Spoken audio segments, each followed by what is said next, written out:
السلام علیکم دوستوں، دنیا کی سوچوں میں خوش آمدید۔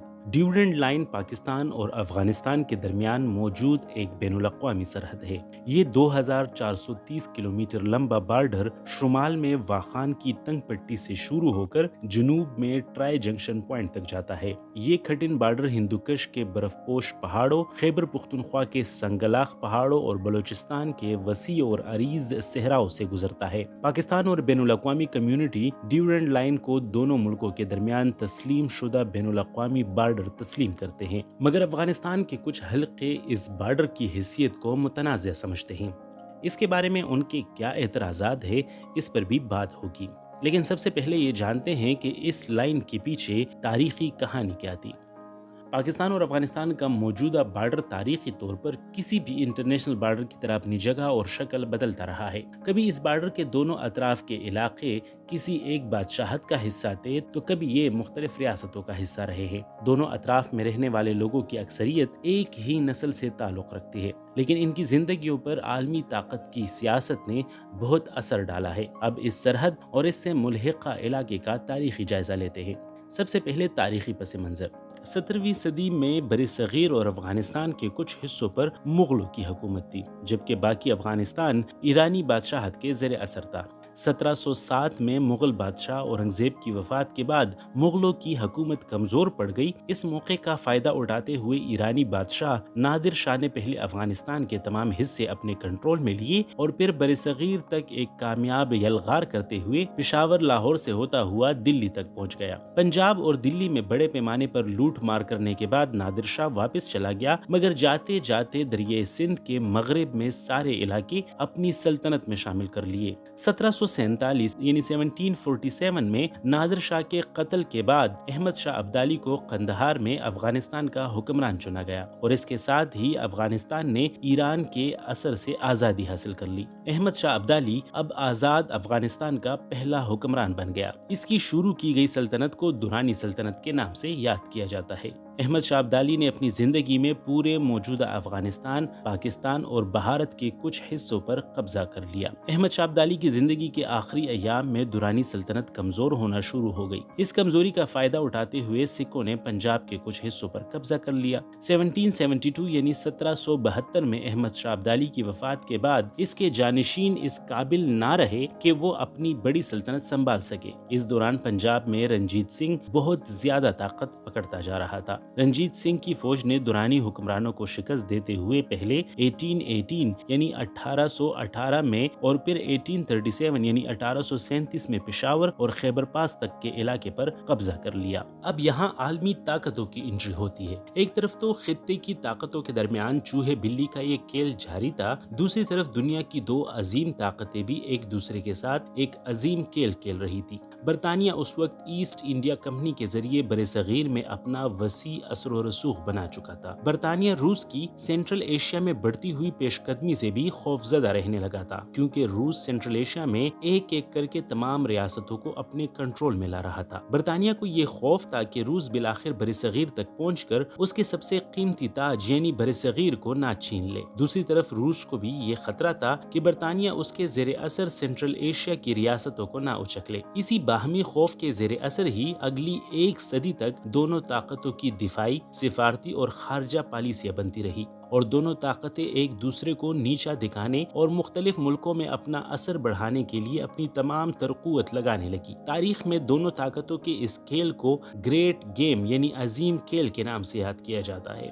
برطانیہ کے لیے اس شطرنج کے کھیل میں سب سے اہم پیادہ افغانستان تھا اور برطانیہ ہر قیمت افغانستان کو روس کے اثر سے آزاد رکھنا چاہتا تھا۔ 1837 یعنی 1837 میں ایران نے روس کی مدد سے افغان شہر ہرات کا محاصرہ کر لیا۔ برطانیہ افغانستان میں روس کے اس جارحانہ اقدام سے خوفزدہ ہو گیا۔ برصغیر میں بھارت کے گورنر جنرل لارڈ اکلینڈ نے افغان بادشاہ دوست محمد کو پیغام بھجوایا کہ وہ ہرات کو ایران کے کنٹرول میں جانے سے روکنے کے لیے ہر ممکن اقدام کرے۔ دوست محمد ایک نہایت زیرک لیڈر تھا، اگرچہ وہ خود بھی یہی چاہتا تھا، مگر اس نے برطانوی لیڈرشپ کے اندر روس کے متعلق پائے جانے والے اس خوف سے فائدہ اٹھانے کا فیصلہ کر لیا۔ دوست محمد نے لارڈ اکلینڈ کو ایک ڈیل کی پیشکش کی۔ دوست محمد کی آفر یہ تھی کہ وہ ہرات کو پوری طرح اپنے کنٹرول میں لائے گا، مگر برطانیہ بدلے میں پشاور اور فرنٹیئر کے علاقے کو سکھوں سے واپس لینے میں افغانوں کی مدد کرے گا۔ یاد رہے کہ پشاور اور فرنٹیئر یعنی موجودہ خیبر پختونخوا کے یہ علاقے رنجیت سنگھ نے افغانوں کو شکست دے کر چینے تھے، اور افغان کوششوں کے باوجود بھی سکھوں سے یہ علاقے واپس نہ لے سکے تھے۔ لارڈ اکلینڈ سکھوں کو اپنا مضبوط اتحادی سمجھتا تھا، چنانچہ لارڈ اکلینڈ نے دوست محمد کی یہ آفر ٹھکرا دی اور معاملہ اپنے ہاتھ میں لینے کا فیصلہ کر لیا۔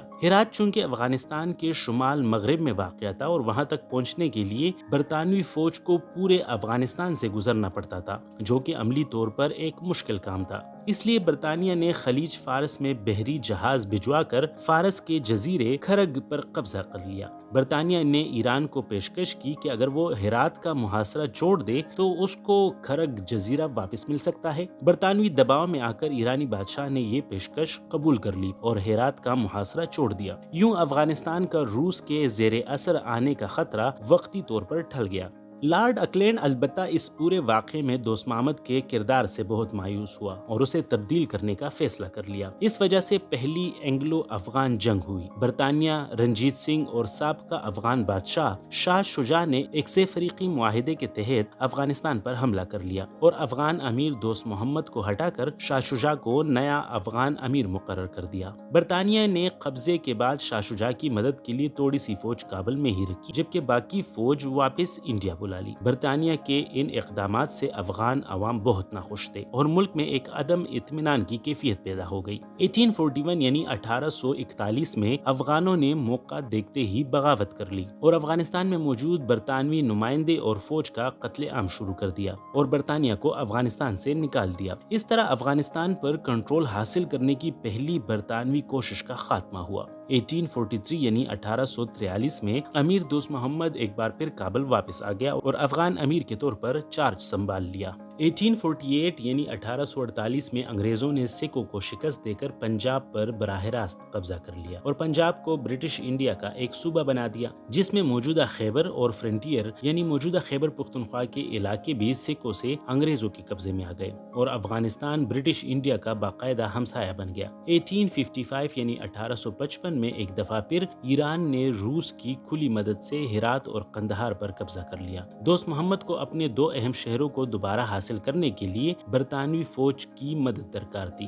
انگریز تو اس موقع کی تلاش میں تھے۔ اس کے نتیجے میں انگریزوں نے 30 مارچ 1855 یعنی 1855 کو معاہدہ پشاور سائن کیا۔ معاہدے سے افغانستان اور برطانوی ہند کے درمیان سفارتی تعلقات دوبارہ بحال ہو گئے۔ اس معاہدے میں پہلی دفعہ افغانوں نے پشاور اور موجودہ خیبر پختونخوا کے علاقوں کو برٹش انڈیا کا حصہ تسلیم کر لیا۔ 1857 یعنی 1857 میں افغانوں نے انگریزوں کی مدد سے بالآخر ہرات کا کنٹرول واپس لے لیا۔ 1863 یعنی 1863 میں دوست محمد کی وفات کے بعد اس کا بیٹا شیر علی کابل کے تخت پر قبضہ کرنے میں کامیاب ہو گیا۔ شیر علی انگریزوں کے کافی خلاف تھا اور اس کا جھکاؤ روس کی طرف تھا۔ روس کی پیش قدمی اور افغانوں کی بغاوت۔ اس دوران روسی سلطنت کی پیش قدمی کے بارے میں بھی خدشات بڑھتے جا رہے تھے۔ 1870 یعنی 1870 کی دہائی تک روسی وسطی ایشیا کے عظیم شہروں بخارا، سمرقند اور خیوا پر قبضہ کر چکے تھے اور اس کے آگے کی طرف پیش قدمی جاری تھی۔ 1878 یعنی 1878 میں انگریزوں کو جب اس بات کا پتہ چلا کہ روس کا سفارتی مشن شیر علی سے ملا ہے تو انگریزوں نے یہ مطالبہ کیا کہ شیر علی ایک برطانوی مشن کو بھی قبول کر لے۔ کابل حکومت نے انگریزی مشن سے ملاقات سے انکار کر دیا اور خیبر پاس پر افغان فوجیوں نے برطانوی مشن کو افغانستان میں داخل ہونے سے روک دیا۔ انگریز گورنر جنرل لارڈ لیٹن نے اس گستاخی پر شیر علی خان کو سبق سکھانے کا فیصلہ کر لیا اور یوں دوسری اینگلو افغان جنگ کا آغاز ہو گیا۔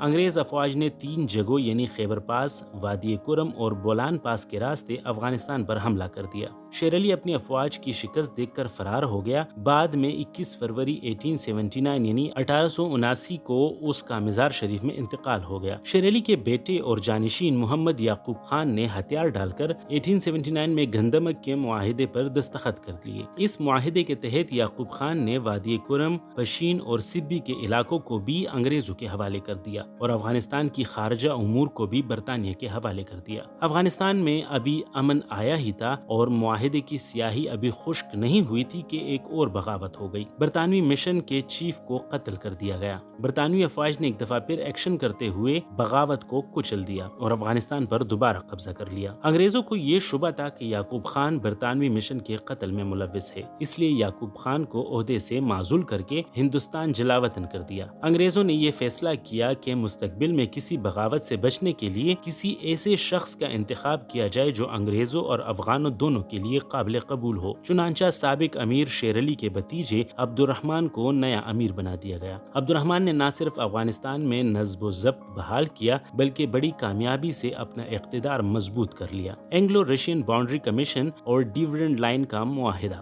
1884 یعنی 1884 میں روس نے شمالی افغانستان کے قریب موجودہ ترکمانستان کے شہر مروف پر قبضہ کر لیا۔ اس سے یہ خدشہ پیدا ہو گیا کہ روس کا اگلا ممکنہ شکار افغانستان کا شہر ہرات ہوگا۔ یہ امکان انگریزوں کے لیے ایک ڈراؤنا خواب تھا۔ برطانیہ نے روس کو یہ تجویز دی کہ کسی براہ راست تصادم سے بچنے کے لیے افغانستان کو دونوں طاقتوں کے درمیان بفر زون بنایا جائے۔ افغانستان کو بفر زون بنانے سے برٹش انڈیا اور روس کی سرحدیں ایک دوسرے سے دور رہیں گی اور مستقبل میں دونوں کے درمیان جنگ کے امکانات بھی کم ہو جائیں گے۔ روس نے برطانیہ کی اس تجویز سے اتفاق کیا، مگر افغانستان کی واضح سرحدوں کے تعین کے بغیر افغانستان کو بفر سٹیٹ بنانا مشکل تھا۔ اس مقصد کے لیے روس اور افغانستان کی سرحد کا تعین کرنے کا فیصلہ کیا گیا۔ اس بارڈر کی حد بندی کرنے کے لیے 1884 میں اینگلو رشین باؤنڈری کمیشن بنایا گیا۔ اس کمیشن میں روس اور برطانیہ کے نمائندے تھے۔ اس سرحد کے تعین میں افغانوں کا کوئی حقیقی عمل دخل نہیں تھا۔ 3 سال کے عرصے میں یہ کام مکمل ہو گیا۔ روس افغان باؤنڈری کے تعین کے بعد برٹش انڈیا اور افغانستان کے درمیان سرحدوں کے تصفیہ کی راہ ہموار ہو گئی۔ امیر عبد الرحمن نے برٹش انڈیا حکومت کو خط لکھا اور کچھ اہلکاروں کو کابل بھیجنے کی باضابطہ درخواست تاکہ برٹش انڈیا اور افغانستان کی سرحد کا بھی تعین کیا جا سکے۔ انگریز بھی اس معاملے کو سیٹل کرنا چاہتے تھے، چنانچہ وائسرائے لارڈ لانسڈاؤن نے اس مسئلے کے حل کے لیے سر مورٹیمر ڈیورنٹ کی سربراہی میں ایک مشن بھیجا۔ مذاکرات کے دوران پہلی بات جو زیر بحث آئی وہ اسمار کا علاقہ تھا۔ امیر نے اسمار کو افغانستان کا حصہ رکھنے پر اصرار کیا۔ اسمار کی افغانستان کے لیے بہت اسٹریٹجک اہمیت تھی، کیونکہ اسمار سے ہی افغانستان کو نورستان اور افغانستان کے مختلف مشرقی علاقوں تک رسائی مل سکتی تھی۔ سر ڈیورنٹ نے امیر کا مطالبہ مان لیا۔ اس کے بدلے انگریزوں نے باجوڑ، سوات اور دیر کا علاقہ لے لیا۔ اس طرح افغان امیر نے چاغی اور چمن پر بھی انگریزوں کا حق مان لیا۔ اس طرح تمام معاملات دوستانہ ماحول میں خوش اسلوبی سے طے پا گئے۔ آخر میں 12 نومبر 1893 یعنی 1893 کو دونوں فریقوں کے درمیان معاہدے پر دستخط کیے گئے۔ اس معاہدے کو تاریخ میں ڈیورنڈ لائن معاہدہ کہا جاتا ہے اور اس کے نتیجے میں وجود میں آنے والی سرحد کو ڈیورنڈ لائن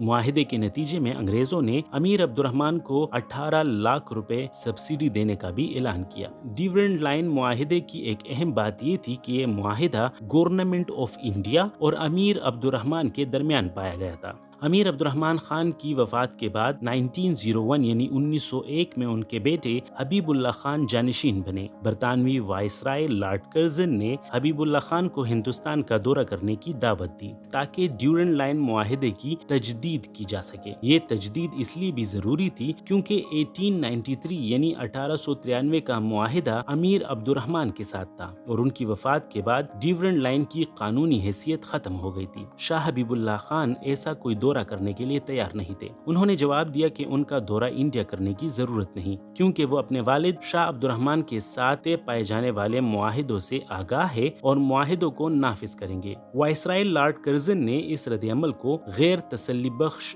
سمجھا۔ لارڈ کرزن امیر عبد الرحمن سے کیے گئے معاہدوں کی تجدید چاہتے تھے، اس لیے اس نے حبیب اللہ پر پریشر ڈالنے کے لیے افغانستان کو دی جانے والی 18 لاکھ روپیہ سبسڈی روک دی۔ اس پر بالآخر حبیب اللہ نے نئے معاہدے پر بات چیت کے لیے انگریزوں کو کابل دورے کی دعوت دی۔ برطانوی وزیر سر لوئس ڈین نے 1904 کے آخر میں کابل کا دورہ کیا اور حبیب اللہ خان کے ساتھ ایک نئے سرحدی معاہدے پر اتفاق کیا۔ آخر کار دونوں فریقوں نے 21 مارچ 1905 یعنی 21 مارچ 1905 کو ایک نئے معاہدے پر دستخط کیے، جس میں امیر عبد الرحمن کے ساتھ کیے گئے پچھلے معاہدے کی توثیق کی۔ 1893 یعنی 1893 کے معاہدے کی طرح 1905 کا معاہدہ بھی گورنمنٹ آف انڈیا اور امیر حبیب اللہ کے درمیان طے پایا گیا تھا، اس لیے یہ معاہدہ بھی 1919 یعنی 1919 میں حبیب اللہ کی وفات کے ساتھ ختم ہو گیا۔ برطانیہ اور افغان حکومت کے درمیان ڈیورنڈ لائن کا حتمی معاہدہ 1919 میں جب امان اللہ خان اپنے والد حبیب اللہ خان کی وفات کے بعد افغانستان کا امیر بنا تو انہوں نے افغانستان کو داخلی اور خارجی طور پر مکمل آزاد اور خود مختار قرار دیا۔ یاد رہے کہ اس وقت تک افغانستان برطانیہ سے مکمل طور پر آزاد نہ تھا، بلکہ افغانستان کی فارن پالیسی یعنی خارجہ پالیسی برطانیہ کے پاس تھی۔ نئے امیر امان اللہ خان نے 6 مئی 1919 یعنی 6 مئی 1919 کو ڈیورنڈ لائن کراس کر کے برٹش انڈیا پر حملہ کر دیا۔ اس حملے کے ساتھ ہی تیسری انگریز افغان جنگ کا آغاز ہو گیا۔ اس جنگ میں انگریزوں نے افغانوں کے حملے کو ناکام تو کر دیا، مگر وہ افغانستان کو مکمل آزادی دینے کو تیار ہو گئے۔ ویسے بھی 1919 تک انگریزوں اور روس کی گریٹ گیم اختتام پذیر ہو چکی تھی اور افغانستان کے زیر اثر رکھنے کی انگریزوں کی پالیسی کی کوئی خاص ضرورت بھی نہیں رہی تھی۔ اس لیے انگریزوں نے جنگ کے بعد افغانستان کو مکمل آزادی دے دی۔ جنگ کے بعد 8 اگست 1919 کو راولپنڈی میں افغانستان اور برطانیہ کے درمیان ٹریٹی پر دستخط کیے گئے۔ اس ٹریٹی کے آرٹیکل 5 میں افغانستان کو 1905 یعنی 1905 کے معاہدے کی طرح ڈیورنڈ لائن کو باقاعدہ ہند افغان سرحد قبول کر لیا گیا۔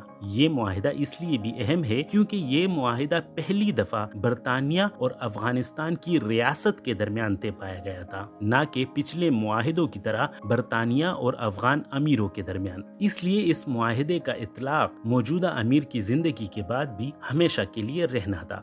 1921 یعنی 1921 میں کابل میں افغانستان اور برطانیہ کے درمیان دوستی اور تجارت کے متعلق ایک معاہدہ ہوا، جس میں دونوں ملکوں نے ایک دفعہ پھر ڈیورنڈ لائن کو بین الاقوامی سرحد تسلیم کر لیا۔ 1921 کے معاہدے کے بعد 1930 اور 1934 یعنی 1930 اور 1934 میں بھی دونوں ملکوں کے درمیان ہونے والے سفارتی تبادلوں میں ڈیورنڈ لائن کی حیثیت کو تسلیم کیا گیا اور اس سرحد کو لے کر کبھی کوئی تنازعہ یا افغانستان کی طرف سے کوئی مطالبہ سامنے نہ آیا۔